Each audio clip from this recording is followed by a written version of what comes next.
Hello, this is Nana Well. This is my second video, this is my second tutorial. I hope you've had the opportunity to listen to the first one and do share your views. Do let me know your views. So today I'm going to talk about, just to recap on the previous session, it was about going in the reasons why we invest, to grow our money, for the compounding effect, and then to have a positive impact. We also have financial goals like growing our money, buying a home or assets, investing, putting some money aside for our children's education, and as well as putting some money aside for events that we might not be aware of later in life. Today I want to talk about stocks and shares. So shares are basic units of investment in a company. They are an avenue to part own a company and an opportunity to benefit from its success, but risk losing your investment when they fail. Business issues shares to raise money for various reasons. Rewards for holding shares are dividends, which are the residual profits made out to shareholders subject to meeting certain requirements. One could also benefit from upward movements in the share price when shares are sold, known as capital gains. The other instruments which you could invest in as well on the stock markets. The simplest being bonds, which are debt instruments which pay the holder the coupon rates plus the face value. These could also be priced and traded before their redemption values. So you've got shares in companies. With shares you get dividends or you get capital gains. Obviously capital gains and dividends are subject to tax, but then these give you opportunity to profit from the businesses you've invested in. You could also invest in funds, exchange traded funds on the stock exchange. You could also invest directly in property. So you could buy a property, or you could buy a land and build a property, and then when it's appreciates in value or it moves up, you could sell it on. You could also buy property to let out. Again, obviously this requires some other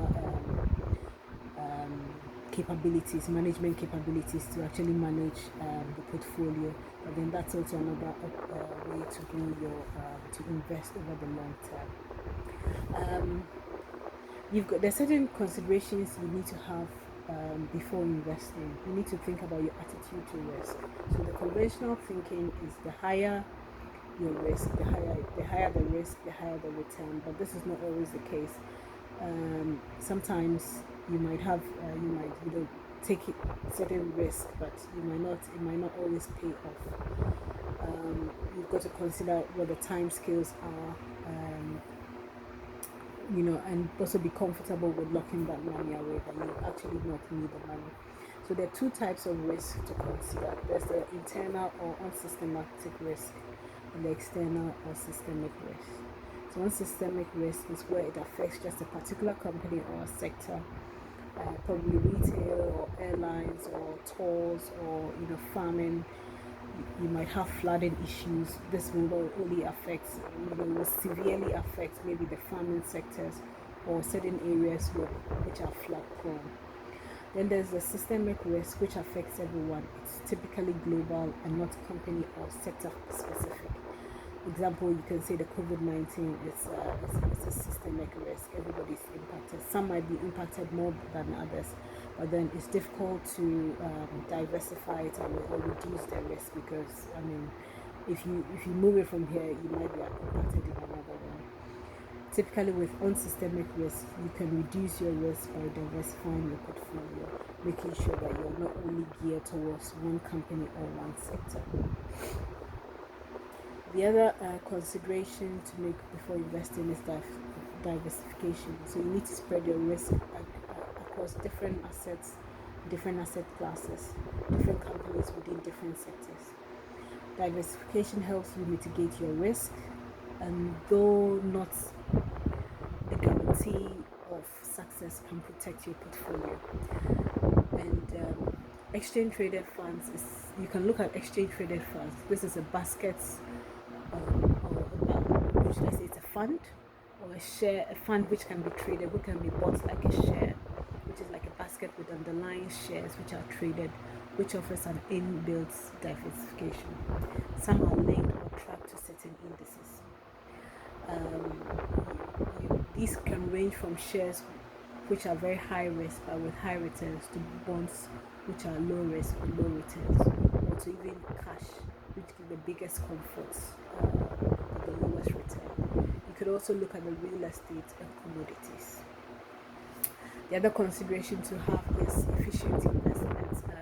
So particularly in the UK, you've got ISAs, you've got 20k allowance, which is tax exempt. You've got pensions, which offer tax relief, but this money is unavailable until you're 55. And then you've got venture capital trust. These are very complicated, but then they offer, they give their instruments that you use to invest in early stage small companies, very high risk. The tax rules are quite complicated. This is very much for the experts, but again, this is also another place you could consider investing in. I'm going to stop here for today. Just to recap, we talked about stocks and shares, what stocks and shares are, and the other types of instruments. The benefits of having stocks and shares are dividends and capital gains. You could also have bonds, which are lower risk, but much more gives you but then can be traded as well. We also talked about your considerations before investing, so you need to think about your attitude to risk, and your appetite for risk. You also need to think about diversification, not just being in one sector or in one type of asset or shares. You need to diversify your portfolio. Also, things you need to think about is ISAs, which give you an allowance, which is tax exempt, pensions, but then that money is locked away until you're older. And the venture capital trust, which quite complicated, so we probably will leave that to the professionals. Thank you very much for today. Any questions, any contributions, email amapoks1982@gmail.com. Let me hear your feedback. It'd be good to hear. Thank you.